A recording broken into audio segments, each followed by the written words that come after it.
Gator fans, phew, what a game.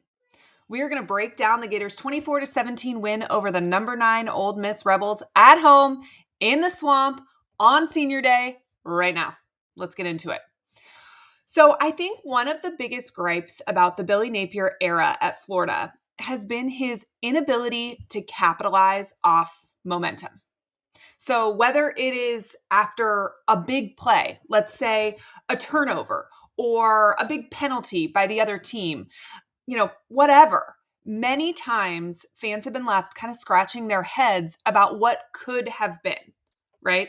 There just has been an inability to capitalize. And sometimes it's after a big win, right? Instead of stacking those solid wins together, inexplicable losses have followed. But not today. The Florida Gators just picked up their second ranked opponent win in a row. And honestly, it feels like the Gators might be finally over the proverbial hump. I know that 6-6 is not the standard. I am not standing here telling you that, or 6-5, which is what the Gators are sitting at right now. I am not telling you that that's the standard and now all is forgiven because we're a decent team. But think back to September. After those losses to Miami and Texas A&M, this, sitting at 6-5 right now with still a game to play, felt impossible. The Gators are bowl eligible, and if they win next week against Florida State, they're going to finish the season 7-5 with an opportunity to go 8-5 if they win their bowl game. That is real, tangible progress. Think back to the summer when we talked about, okay, administration says he comes back if they're 6-6. 7-5, that would be huge, right? 8-5, guys, that is exceeding the expectations that we talked about this summer. It's progress. And, the even crazier thing is I would take Florida over both Miami and Texas A&M if they played those games today. And I do have some thoughts on that, but more on that in a minute. Last week's win against LSU was the biggest win in the Billy Napier era. And that lasted for a whole week because the biggest win in the Billy Napier era now is the one where they picked off Ole Miss, who only had to hold the line against the Gators and Mississippi State to make the playoffs, against the guy who many wanted to replace Napier. Napier showed us proof of concept, and honestly, maybe more, maybe a glimpse of what will be next season. But most importantly, he showed us that the win against LSU wasn't just a fluke. Florida is a different team with DJ Lagway at the helm. And this is no disrespect to Graham Mertz, who I honestly think gave a lot to the program, and I hope Gator fans remember him as such. But the Lagway effect is real. Florida's offense looks like a different team with him as their quarterback. Shoot, the defense looks like a different team when DJ Lagway is playing, right? The defense plays better. Watching him lead this team is a thing of beauty. I know I commented on it last week, but I saw it again this week, and I just think it's so cool watching him stand right underneath the uprights and high five, make eye contact, say something to every single Gator as they come out of the tunnel for warmups. That's what leadership looks like. Lagway was 10 of 17 for 180 yards, 2 touchdowns, and an interception. His vision is so impressive. And I honestly think there were a couple plays where his arm strength caught Ole Miss off guard. I have watched a lot of really good quarterbacks at Florida over the years. It is not hyperbole to say that what we are watching is special. He appears unflappable. There were times when the Rebels defense was visibly frustrated that they could not frustrate Lagway. And the Gators were the tougher, more physical team on both lines of scrimmage.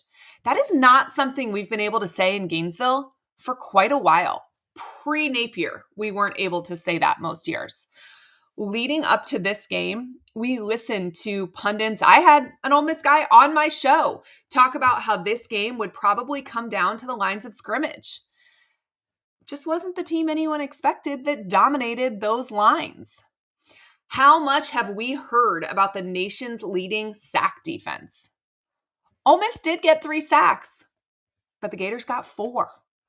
The Gators defense, led by a defensive line that honestly may be the story of the season, which is kind of a crazy thing to say because I feel like there's a lot of position groups that just have improved since September, or like the running back room were good to begin with.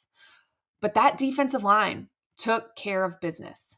Ole Miss was only 3 for 14 on third downs, and Gator defense came up with 2 fourth down stops, one of them in the red zone that was huge.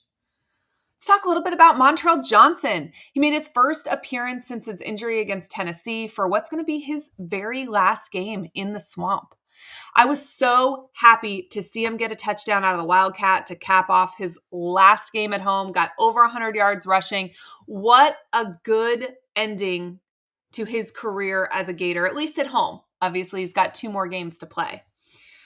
Gator fans are not used to our leads being safe in the Napier era, especially when it's as close as this game was. But once UF scored 24, the defense held strong. Multiple sacks and pressures on Jackson Dart ensured the Rebels couldn't score. And then it was sealed with a Bryce Thornton interception. He actually had 2.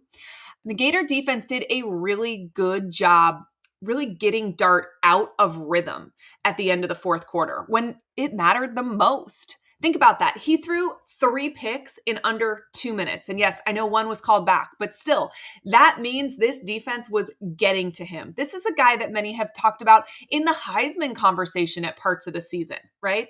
This defense got to him. You know the quarterback that wasn't flustered? The true freshman that started only a handful of games. This Gator team in November looks nothing like the Gator team we saw in September. They are headed into Tallahassee with 2 wins the last 2 weeks against top teams that were hoping to make the playoffs. A quarterback that rivals fear. Think about this. How many times this season have we heard, oh man, DJ Lagway is going to be scary in 2025 or in 2026. This is the year to get him. Well, couldn't get him, right? They also have a lot of momentum on the recruiting trail. That team from September is almost unrecognizable. Now, there are some things to fix, right? Florida still needs an offensive coordinator, and I still think that was apparent at times on Saturday. And I do think they still need to clean up some of the game day organizational issues. But the progress is real.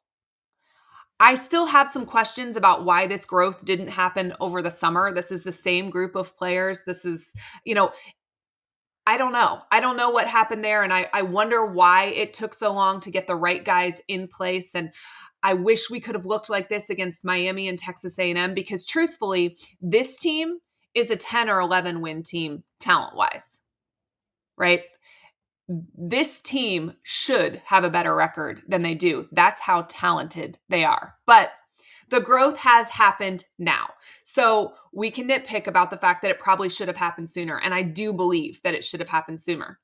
But it has happened. And this team and this staff didn't quit, right? And, I know that my channel and lots of other channels have been critical of Coach Napier. And I feel that any criticism that I personally gave throughout the season was 1,000% warranted. But so is the praise that he deserves today. This team and this staff did not quit. It would have been easier to pack it up, mail it in for the rest of the season, look forward to the $26 million buyout at the end. But that is not what Coach Napier did. That is not who Coach Napier is. And I think that while the earlier criticism was absolutely justified, if you can't wake up on Sunday morning and sing the praises of what has transpired the last few weeks, then you're not being honest either, right? You got to be honest on both sides of the ball here. You got to be honest on both sides of the coin. When they're not playing as they should or they're not coaching as they should, criticism is justified. But when they're exceeding expectations, heaping the praise on is justified as well. And at the end of the day, Coach Napier's job was saved, at least this year, by ironically exactly what he was brought here to do, exactly what we were told he does best. And that's recruit a handful of true freshmen and some great finds in the transfer portal are what has made the difference as the season has gone on. I don't know how many of you stayed to the very, very end of the game. Honestly, probably most of you, because it was packed. And I always stay. And something that struck me really kind of honestly got me a little bit choked up. It's probably the mom in me. But I was watching this team sing with the band while all the stands around the band and in the end zones were still packed. Something that this hardworking group of seniors, the ones that stuck around after Mullen, or the ones that trusted Napier enough to transfer to Florida, only to be met with a lot of adversity. They finally got to enjoy the very best of what Gator Nation has to offer. Watching guys kneel at midfield to thank a logo that they have given so much to and that visibly Gator Nation loves them back. Playing for the University of Florida is both a privilege and a responsibility. And this group of kids represented the Gators so well. I loved watching Napier get emotional when he was speaking about them at the end of the game. I fully understand why players want to play for him. And I am thankful for the kind of coach that he has been to them. And I was so just kind of taken aback and happy to watch them really get to soak that moment up, right? They earned that moment. And had they lost that game, that moment would have been gone forever. These are senior guys who this is their last time playing in the Swamp. So I was so happy and excited to watch them get to celebrate the right way. All in all, it was a great day in the Swamp, and one that I think we're going to be able to point to in coming years as kind of the beginning of something special. But there's still work to do.